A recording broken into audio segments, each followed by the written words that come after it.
By Courier, by O. Henry.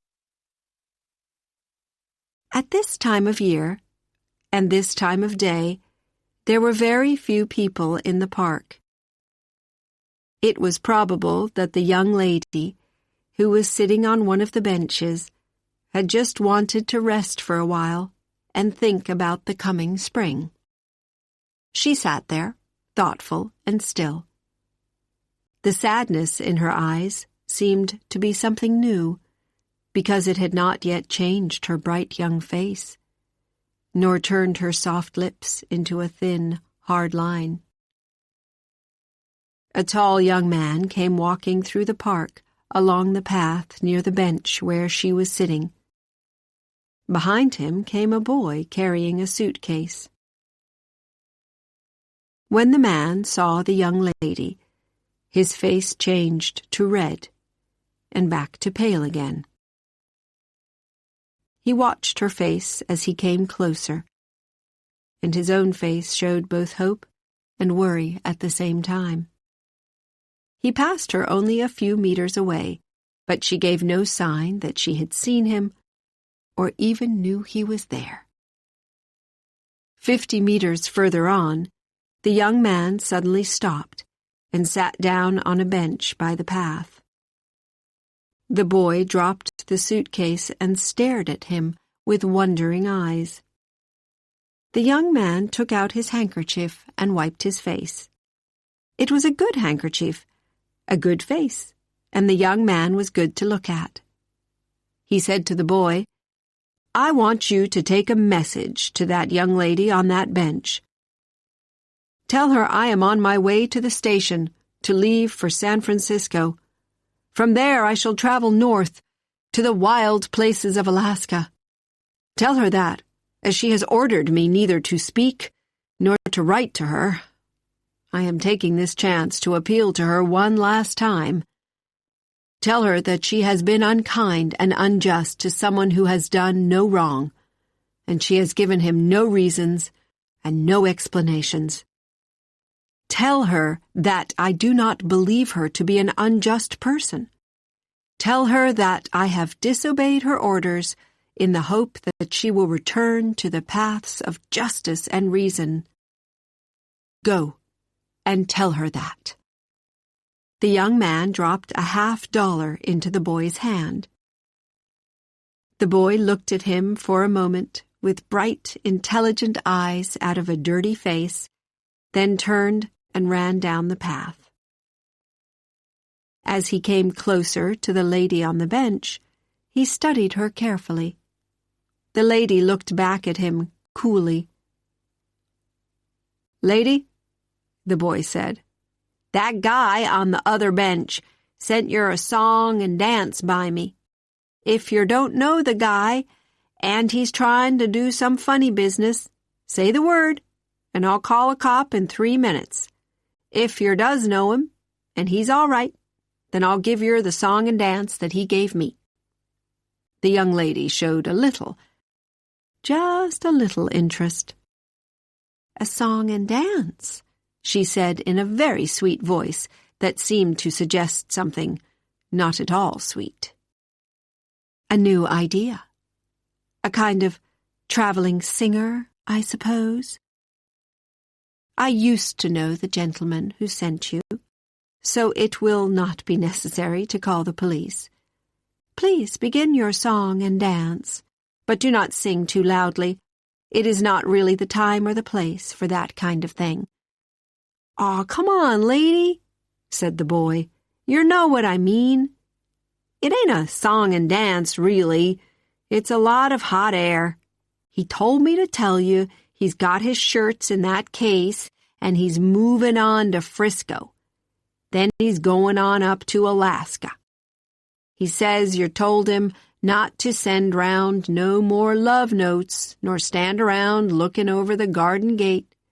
He says you threw him out like last year's hat, and never gave him no chance to argue. He says you told him to go, and never said why." The interest in the young lady's eyes did not go away. Perhaps her interest was in the cleverness of the future Alaskan traveler, who had found a way to get round her orders. She fixed her eyes on an untidy-looking tree in the park and spoke to the messenger. "Tell the gentleman that he knows very well what my ideals are. He knows what they have been, and he knows what they still are. In this matter, the two most important ideals are that a person should be true and loyal. Tell him that I have studied my own heart, and I know that it can be weak as well as strong. That is why I do not wish to listen to his arguments or to hear any words from him at all. I am not unjust, and have never been unjust. But if he really wants to hear what he already knows, you may tell him this. Tell him I entered the garden room that evening from the door at the back to cut a flower for my mother. Tell him I saw him and Miss Ashburton beneath the pink oleander bush. It was a pretty picture indeed, but the juxtaposition told the whole story without the need for a single word. I left the garden room at once without the flower, and with my ideals broken into 100,000 pieces. You may take that song and dance to your dancing teacher. Juxta? Help me out, lady, said the boy. Give me an easier word, will you? Juxtaposition. Or if you like, closeness. The kind of closeness that can destroy an ideal in a second. At once the boy turned and ran back to the other bench. The young man's eyes questioned him hungrily. The boy's eyes shone with excitement at his new job as translator. The lady says that she knows the girls just can't stop listening when a guy comes telling stories and trying to be real nice and friendly. That's why she won't listen to no sweet words from yer. She says she caught yer in the hothouse under the flowers with your arms around a girl. She just stepped in the back to get a flower for her ma, and yer was holding this other girl real nice and close. She says it looked pretty, all right, but it made her sick. She says you're gotta get busy and get off and get that train real quick. The young man's eyes opened wide, and his eyes lit up with a sudden thought. His hand flew to the inside pocket of his coat and pulled out a handful of letters. Choosing one, he gave it to the boy, together with a silver dollar from another pocket. Give that letter to the lady, he said, and ask her to read it. Tell her that it should explain everything. Tell her that she needs another ideal. She must learn to trust, and that trust can prevent much unnecessary heartache. Tell her that her ideals are not broken. Tell her that the true and loyal person is still true and loyal, and has not changed in any way. Tell her I am waiting for an answer. The messenger stood before the lady again. The guy says there's been bad things said about him, and it ain't right. It ain't just. He says he ain't a bad guy. And lady, you read that letter, and you're going to see that he's all right. All right. The young lady took the letter. She seemed unsure about it, but she opened it and read it. Dear Dr. Arnold, I want to thank you for the very kind help that you gave to my daughter last Friday evening when she became suddenly ill with her old heart trouble in the garden room at Mrs. Waldron's party. It was so lucky that you were near enough to catch her as she fell and were able to give her a doctor's care at once. We are sure that you saved her life. I would be happy if you would visit us soon as her doctor. Gratefully yours, Robert Ashburton. The young lady closed the letter and gave it back to the boy. "The guy wants an answer," said the messenger. "What's the word, lady?" The lady's eyes were suddenly very bright and smiling. "Tell that guy on the other bench," she said with a happy, shaky little laugh, "that his girl wants him."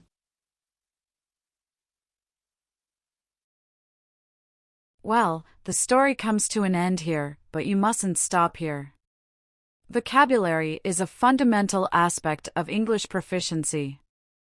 I have compiled a list of challenging words from this story, along with their English definitions and example sentences used in the story. Let's get started right away. Bush. A low, dense shrub. Tell him I saw him and Miss Ashburton beneath the pink oleander bush. Caught. Past tense of catch, meaning to capture or apprehend something. She says she caught you in the hothouse under the flowers with your arms around a girl. Cleverness.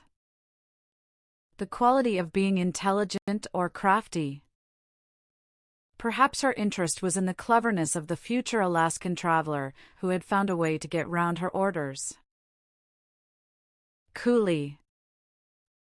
In a calm and composed way. The lady looked back at him coolly. Dropped. Past tense of drop, meaning to let something fall. The boy dropped the suitcase and stared at him with wondering eyes. Fell. Past tense of fall, meaning to descend rapidly under gravity. It was so lucky that you were near enough to catch her as she fell, and were able to give her a doctor's care at once. Gratefully. With appreciation and thanks. Gratefully yours, Robert Ashburton. Heartache. Emotional anguish or grief. Tell her that she needs another ideal she must learn to trust, and that trust can prevent much unnecessary heartache. Hothouse. A heated greenhouse for growing plants. She says she caught you in the hothouse under the flowers with your arms around a girl. Hungrily. With strong desire and eagerness. The young man's eyes questioned him, hungrily. Lit. Past tense of light, meaning to illuminate something. The young man's eyes opened wide and his eyes lit up with a sudden thought. Looking. Present participle of look, meaning to direct one's gaze. He says you told him not to send round no more love notes, nor stand around looking over the garden gate. Oleander. An ornamental evergreen shrub with pink flowers. Tell him I saw him and Miss Ashburton beneath the pink oleander bush. Opened. Past tense of open, meaning to unfold or become accessible. The young man's eyes opened wide and his eyes lit up with a sudden thought. Ordered. Past tense of order, meaning to give a command. Tell her that, as she has ordered me neither to speak nor to write to her, I am taking this chance to appeal to her one last time. Past. Past tense of pass, meaning to go by something. He passed her only a few meters away, but she gave no sign that she had seen him, or even knew he was there. Pulled. Past tense of pull, meaning to draw something closer. His hand flew to the inside pocket of his coat and pulled out a handful of letters. Questioned. Past tense of question, meaning to ask something. The young man's eyes questioned him, hungrily. Saved. Past tense of save, meaning to rescue from harm. We are sure that you saved her life. Spoke. Past tense of speak, meaning to say something verbally. She fixed her eyes on an untidy-looking tree in the park and spoke to the messenger. Stepped. Past tense of step, meaning to walk or stride. She just stepped in the back to get a flower for her ma, and you was holding this other girl real nice and close. Studied. Past tense of study, meaning to carefully examine something. As he came closer to the lady on the bench, he studied her carefully. Telling. Convey information. The lady says that she knows that girls just can't stop listening when a guy comes telling stories and trying to be real nice and friendly. Turned. Past tense of turn, meaning to rotate or change direction. The sadness in her eyes seemed to be something new, because it had not yet changed her bright young face, nor turned her soft lips into a thin hard line. Untidy. Messy, disorganized, or sloppy. She fixed her eyes on an untidy-looking tree in the park and spoke to the messenger. Wondering. Present participle of wonder, meaning to be curious about something. The boy dropped the suitcase and stared at him with wondering eyes. Your. Colloquial form of your. If you does know him, and he's all right, then I'll give you the song and dance that he gave me. Now, are you ready to test your understanding of the story? Let's see how well you are paying attention. Where is the young lady sitting at the beginning of the story?